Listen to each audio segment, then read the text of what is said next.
Hi, welcome to Whitey Wicked Show. I'm Whitey, and I'm going to talk about a film I haven't technically watched. Let me get it. Oh, pull this up. Um, many moons ago, when I was like 9 or 10, saw a small chunk of this film, and just remembered it briefly. Uh,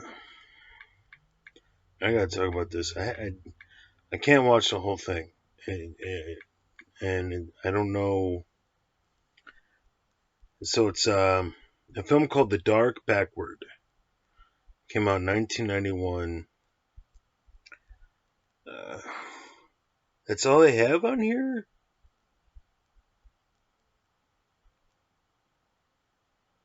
Let's see if I can get a little bit more context for you. Alright.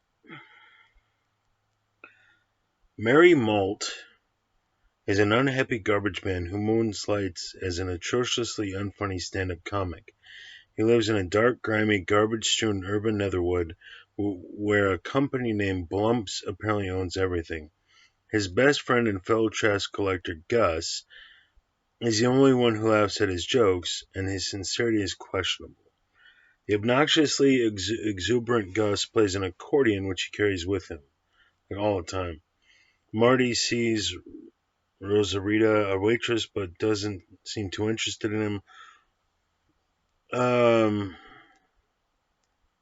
Okay. Marty's luck. This is a down and out guy. Marty's luck seems to take a turn for the worse when a large bump starts growing on his back. He goes to a quack doctor, calls him a wimp, and puts a band-aid on the lump. The lump continues to grow, eventually becoming a full-sized arm. Okay. While Gus uses Marty's newfound freakishness to impress his morbidly obese girlfriends, a horrified Rosita breaks up with Marty, and he gets fired from the club where he does his act. Marty is despondent until Gus brings him to see Jackie, who it turns out has always dreamed of finding a real three-armed comic. Rechristened Desi the Three-Armed Wonder Comic, and with Gus now providing musical accompaniment, Marty gets a fresh start on his career. Marty and Gus have a few semi-successful shows and eventually meet a Hollywood talent agent, Dirk Delta, who offers them a job. Marty, Gus, and Jackie celebrate the big break, and everything seems to be looking up until Marty wakes up the following morning and discovers his third arm has inexplicably vanished. He goes to see Gus and Jackie, who are furious, but calms down and decides to tell Dirk the truth about Marty's suggestion. After calling Dirk and telling him the bad news, Dirk surprisingly asks them to send Gus to fill the spot with his accordion. Gus is ecstatic and leaves almost immediately. Marty is sad, but gets his job back at the club, uses the story of his third arm in the act, and finally gets a few laughs from the crowd. This movie is as weird as it sounds. I've seen chunks of it, but it's about a guy who grows a third arm out of his back. It's a weird flick. And towards the beginning, the Gus guy, their garbage men, they find a dead body in the garbage dump landfill of a lady, like skinny redhead lady, and he starts looking at her titties. It's just a bizarre, perverse film. It's very much in the vein of either Creep Show or Tales from the Crypt. It feels very Tales from the Crypt, like a 3-part Tales from the Crypt episode. Here's the thing. This is why I'm reviewing this film. Judd Nelson plays Marty. Bill Paxton as Gus. Wayne Newton is Jackie. Laura Flynn Boyle is Rosarita, who's the girlfriend I forgot to mention. James Caan is Dr. Scurvy. And Rob Lowe plays Dirk Delta. King Moody as Twinkie Doodle. Claudia Christians as Kitty. Danny Dayton as Sid. Tony Cox as Human Xylophone. Now, here's the thing. You say, well, you got to start somewhere. No! This is 1991.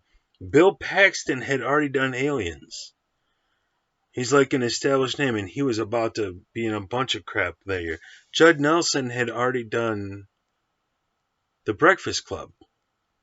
Wayne Newton was already Wayne Newton. I don't know what all Laura Flynn Boyle had already been in, but James Caan had already done a bunch of stuff. Rob Lowe had already been in The Outsiders. Off the top of my head, these were established actors and actresses, and about the weirdest damn flick I've ever seen. Let's look at the reception. The film received mostly negative reviews upon its release. It received a 45% approval rating on Rotten Tomatoes based on 11 reviews.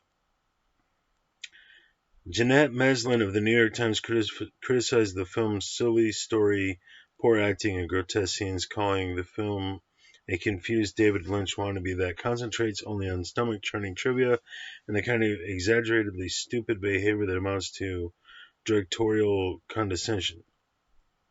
And the film's efforts to say something about success and its capriciousness never succeed in rising above an elbow and ribs of obviousness. Scott Weinberg says tries way hard to be a cult classic, which probably explains why it's not one. So, yeah, I wonder what Laura Flynn Boyle had already done. Yeah.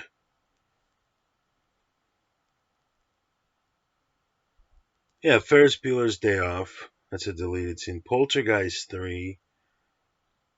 How I Got Into College, and Dead Poets Society. She'd already done Dead Poets Society, The Rookie, before doing Dark Backward. And then went on to Mobsters, that's where I recognize her from, which I've reviewed on the show. And then went on to do Wayne's World, Equinox, much stuff. These were established, I don't get it. These were established actors. So I'm not even really reviewing the film because I can't watch it. I can't. I've muscled through some movies in my time. I muscled through Dune, motherfucker. And I'm like, I can't watch this. So I might try to again because of Bill Paxton. It's the only reason I'm like, I got to get me some Bill Paxton because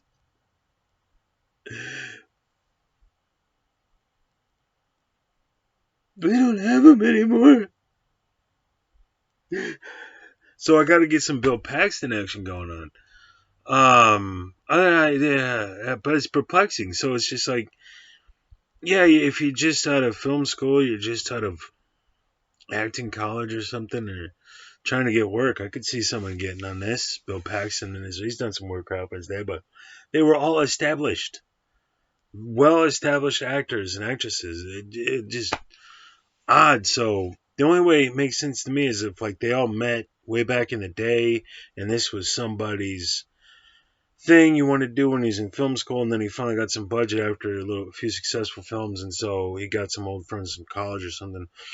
Remember we were going to do this as a student film, and let's go relive the old days. I could see that, but it is perplexing. James frickin' Caan. It's just strange. So, The Dark Backward, man, came out in 1991. Bill Paxton, all kinds of people. Just bizarre. So, check it out at dawn. I don't even know what to tell you. Cheers. Oh, good journey.